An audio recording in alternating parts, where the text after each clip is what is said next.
Assalamualaikum warahmatullahi wabarakatuh. Perkenalkan, nama saya Ahmad Syahri Ramadan, NIM 2019 6903 Prodi Teknik Industri semester 3 Ekstensi. Mata kuliah Analisis Perancangan Kerja. Di sini saya akan mempresentasikan dan menjelaskan tentang proses pembuatan sepatu atau handmade untuk memenuhi tugas yang diberikan oleh dosen saya, Pak Misbah Munir. Oke, kita lanjut langsung ke pembahasan pembuatan proses sepatu atau handmade ya. Yang pertama adalah cutting process. Cutting process atau proses pemotongan merupakan proses pemotongan bahan baku sebelum dirakit menjadi bagian upper sepatu. Pada proses ini, bahan baku yang telah dipersiapkan seperti kulit, shot, kanvas, dan lain-lain dipotong mengikuti pola dari suatu yang akan dibuat. Pada proses pemotongan ini, pengrajin sepatu memerlukan alat pemotong yang biasanya disebut sebagai cutting disc, di mana bentuk dan ukuran dari alat ini telah dimodifikasi sedemikian rupa sehingga sesuai dengan pola-pola pemotongan dari sepatu yang akan dikerjakan. Selain alat pemotongan, pada proses ini pengrajin juga memerlukan mesin potong atau yang biasa disebut cutting machine. Dari tahapan cutting proses lanjut ke tahapan nomor 2, yaitu kita lanjut tahapan yang nomor 2, yaitu sewing. Sewing atau proses penjahitan merupakan proses di mana bahan baku yang telah dipotong pada cutting proses dijahit dan dibentuk menjadi upper sepatu. Proses penjahitan ini memerlukan banyak waktu pengerjaan dikarenakan tingkat kesulitannya yang tinggi. Selain itu, pada proses ini juga membutuhkan ketelitian yang tinggi agar pola yang sudah dipotong dapat menjadi bagian upper sepatu yang baik sehingga memudahkan pada proses perakitan sepatu. Dari proses sewing, kita lanjut ke proses outsole production. Outsole production merupakan proses pembuatan outsole atau bagian terbawah dari sepatu atau bagian yang sering kontak dengan tanah. Pada pengrajin sepatu biasanya menggunakan beberapa bahan yang digabung pada pembuatan outsole. Hal ini bertujuan agar model sepatu serta warna dan fungsi dari sepatu sesuai dengan apa yang diinginkan.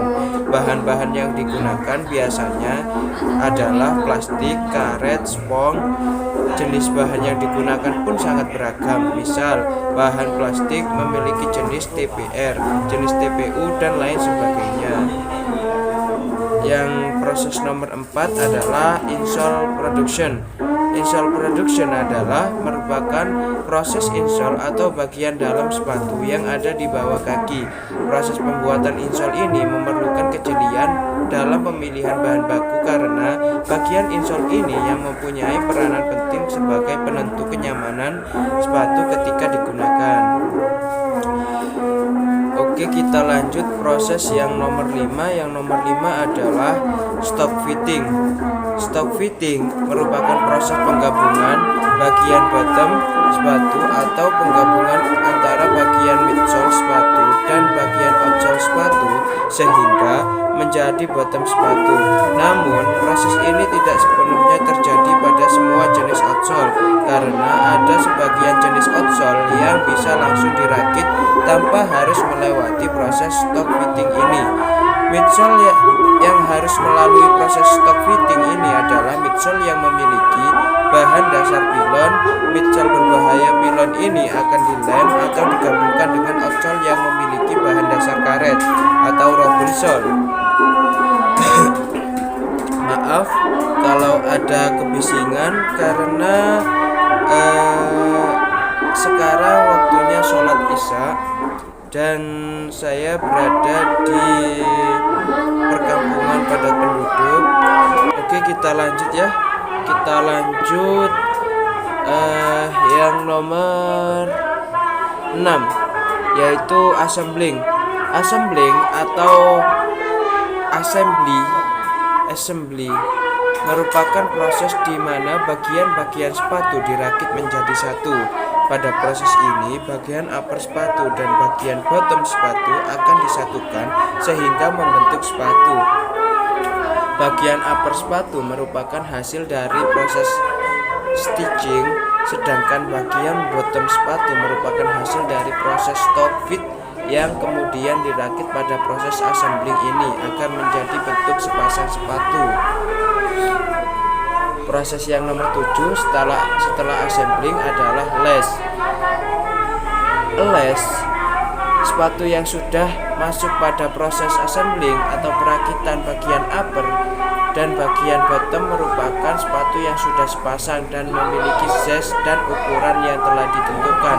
Namun pada konsumen memiliki ukuran kaki yang berbeda-beda. Misal, ukuran sepatu orang Amerika pasti berbeda dengan ukuran kaki orang Asia.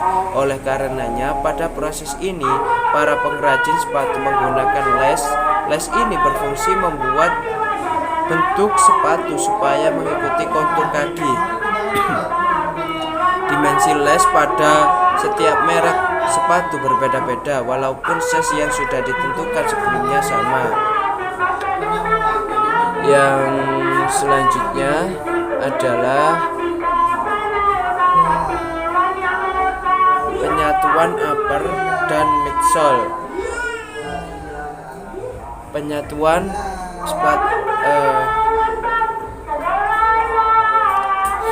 sepatu dengan bahan pilon akan digabungkan dengan upper menggunakan mesin tool-lace dan mesin heel-lace. Mesin tool-lace atau tool-lasting machine berfungsi untuk menyatukan upper dan midsole dengan cara mengepres dan mengelem bagian ujungnya atau itu, sedangkan mesin heel-lace atau heel-lace machine berfungsi untuk menyatukan bagian belakang atau heel dari upper dan midsole dengan cara mengelem dan mengepres juga. Namun, sepatu berbahan stubble tidak menggunakan mesin tool-lace dan mesin heel-lace pada proses penyatuannya. Sepatu jenis ini merupakan sistem penjahitan pada proses penyatuan bagian upper dan midsole-nya. Upper dan midsole sudah disatukan dan memiliki lace pada bagian dalamnya, kemudian dipanaskan atau melalui proses heating supaya bahan yang digunakan dapat tercetak mengikuti kontur dan permukaan lace. Proses yang selanjutnya adalah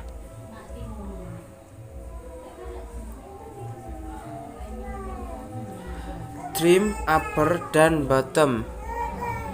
Sebelum melalui proses penyatuan permukaan kontur atau contact surface dari upper dan bottom akan mengalami proses treatment. Proses treatment ini memiliki fungsi untuk membuka pori-pori permukaan dari bottom dengan cara disinari dengan sinar ultraviolet atau sinar UV. Selain itu, proses ini memiliki fungsi untuk membersihkan permukaan kontak, cementing, serta heating dan pemansaran.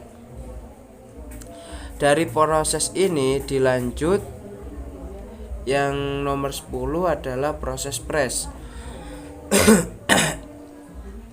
Setelah melewati proses treatment, bagian upper dan bottom memasuki proses penyatuan. Pada proses penyatuan ini, bagian upper dan bottom disatukan dengan menggunakan mesin press. Dari selanjutnya adalah pendinginan. Material atau bahan dari upper, baik bahan sintetik ataupun bahan kulit, secara teori akan mendapatkan trimming atau melewati proses heating agar bahan tersebut dapat mengikuti kontur dari permukaan lace. Kemudian bahan tersebut akan disatukan dengan bagian bottom menggunakan mesin press. Selanjutnya, lace tidak diperbolehkan untuk langsung dilepas. Bagian lace dapat dilepas setelah melewati proses pendinginan yang bertujuan untuk menghentikan perubahan pada bentuk material. Terdapat dua cara dari proses pendinginan pertama, yaitu didinginkan secara perlahan-lahan. Pada proses pendinginan perlahan, sepatu akan melewati mesin konveyor gantung yang panjang. Dalam proses ini, sepatu didinginkan menggunakan kipas angin dengan suhu ruangan normal. Kedua, melalui pendinginan cepat. Pada proses ini, sepatu akan diletakkan di atas mesin konveyor, di mana mesin ini akan berjalan melewati lorong yang suhunya killer. Dari proses ini, pendinginan adalah proses finishing atau akhir. Proses finishing merupakan proses akhir dari pembuatan sepatu. Pada proses ini, sepatu akan melewati pemeriksaan kualitas. Sepatu yang telah lulus pemeriksaan kualitas selanjutnya akan dikemas ke dalam dus sepatu. Kemudian dus-dus sepatu tersebut akan disimpan ke dalam gudang tempat penyimpanan produk akhir atau finish good. Demikian merupakan proses panjang dari pembuatan sepatu. Setelah Anda mengetahui betapa panjangnya proses tersebut, Anda sebaiknya merawat sepatu dengan baik dan menghargai para pengrajin sepatu-sepatu yang ada. Oke, terima kasih sudah menonton video ini. Semoga video ini bermanfaat untuk kalian semua. Dadah. Dadah. Gimana? Dadah. Dadah. Dadah. Kok gak dadah sih? Dadah. Assalamualaikum.